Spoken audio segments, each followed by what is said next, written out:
What's going on, everyone? EDGYTIM down here in the cave. I know you guys are so used to me being in these fancy AT&T U-verse lounge digs, but just thought, hey, bare bones, it's playoff time. We need to talk about some of the keys of the game for this weekend, round two. And boy, what a round two we're going to have this year. Let's start off up north in the upper bracket, Loyola, taking on Niles Notre Dame. Again, Loyola. I think the key that came without question is you've got to be able to stop or at least slow down Chris James from Niles Notre Dame. James, again, big-time recruit, big-time running back, just a kind of a bowling ball kind of runner. Really, once he gets going, very, very difficult to stop. So, again, if you're Loyola, you've gone against some great backs this year. This is yet another one you're going to have to find an answer for this week in Chris James from Niles Notre Dame. Now, for the Dons, I mean, my feeling is stop tinkering so much with the offense and run the football. It's your bread and butter. You know it works. Chris James, you give him the ball, you get him going, and really get him into a rhythm early. I know Notre Dame likes to kind of spread things up a little bit and mix things up, but I tell you what, if you're going one or two series and Loyola's not biting, I think you got to go to what works. And I think for Notre Dame in this ball game, it's going to hopefully be a steady diet of Chris James. So that's my thoughts there. Maine South, Oak Park River Forest, again, very, very interesting matchup here. I think if you're Maine South, I think you've got to be able to find a way to defend the Huskies, really the entire field. Oak Park River Forest, a lot of very talented kids on that offensive line between Lloyd Yates, or on the offensive side between Lloyd Yates, Simeon Keys, Xavier Rowe, Jamal Baggett, really good group of skills. The Huskies offense, no huddle, can do a lot of things. Maine South, your offense should be there. Got to be able to make sure the defense shows up and is able to slow down a very good Huskies offense. Now, if you're Oak Park, hey, no brainer here. Your defense has to come to play against Maine South. The Hawks are going to spread the field. They're going to dink and dunk, do a lot of different things, and try to keep the chains moving. Oak Park River Forest defense have been very solid, almost kind of unheralded this year. They need to come to play this week against Maine South. No question, a key to the game for Oak Park River Forest. Barrington at Warren. Again, Barrington, a nice story this year. I don't think anyone really knew what to expect from 2013 from the Broncos, but I had a chance to see Barrington this summer.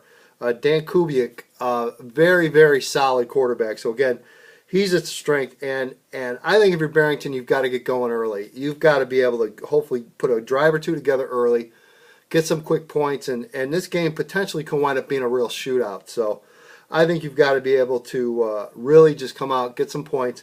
And I think on both sides of the ball for Barrington, you've got to be able to match the physicality and the speed you're going to get from a Warren. Very important for the Broncos. For Warren, you got to get off to a great start, okay? No more of this, slow starts, not in sync with the offense. If Warren's going to win this ball game and get to a quarterfinal, they have to be able to get off to a quick, good start, get the offense clicking early. If Warren does that, they're a very, very good, very dangerous team. So that's a key for the Blue Devils. Here we go again. Stevenson at Glenbard North. Yep, same time last year, same place, same players, really, for the most part. For Stevenson, hey, you got to find some kryptonite. You got to find a way to stop Superman and Justin Jackson from Glenbard North. Easier said than done. The Patriots already know that from last year. Have to find a way to make Glenbard North not give the ball to Jackson 40, 45 times a game, which they might do anyway. But you've got to make Glenbard North uncomfortable offensively doing what they're used to doing. Has to happen. For Glenbard North, it's the Jackson 5, as I call it. And it's not so much Justin Jackson, certainly a big part of it. The Jackson 5 being the offensive line. I think the offensive line has to come out and set the tone like they always do. Certainly Jackson gets the credit, and deservedly so. But the Jackson 5, I'm telling you, is a big part of his success. And when Glenbard North can control the line of scrimmage, they're going to win football games, as they've proven over the last few years. Big, big key for the Panthers. Marist at Bolingbrook, man, what a ball game. I tell you what, if you're Marist, I think it's very simple.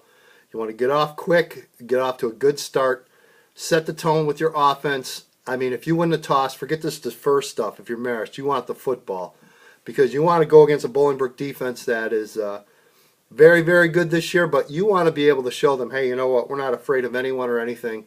We're going to march down the field and score on you, and really show that you can quick strike if needed. If you're Bolingbrook, I mean, I think it's simple here. You want to keep the ball, don't want to turn it over. You want to control the tempo, and when you do have the ball, you want to finish those drives with points. You cannot come away without getting points.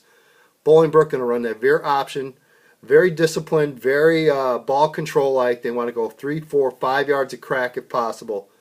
You want to control the clock, which in turn controls tempo to your advantage. You want to keep the Marist offense off the field. Those are the keys for Bolingbrook in this ball game, and again, a very scary game on many different levels, no question. Waubonsee Valley at Oswego, again, a repeat game, always a dangerous thing, especially if you're the visiting team, Waubonsee Valley.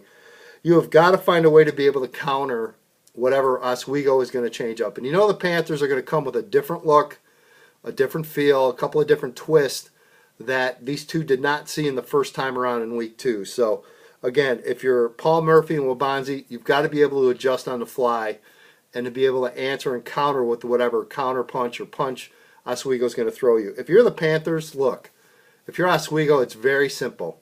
Play fast, play physical, and really use that home field advantage. Oswego is a very tough place to win in the playoffs. You have to make Waubonsee Valley feel that from the opening kick. So that's huge for Oswego. Then finally, Simeon at Neuqua Valley. If you're the Wolverines, you've got to execute. You've got to cut down on the turnovers. You've got to cut down on the penalties, especially playing away from the city of Chicago, away from Gately, on the road out in Naperville at Neuqua Valley. Defensively, Simeon has the athletes, I think, to be able to hang with most of the Wildcats, receivers, and skill kids. Defensively, Simeon's got to find a way to disrupt the timing of Neuqua Valley.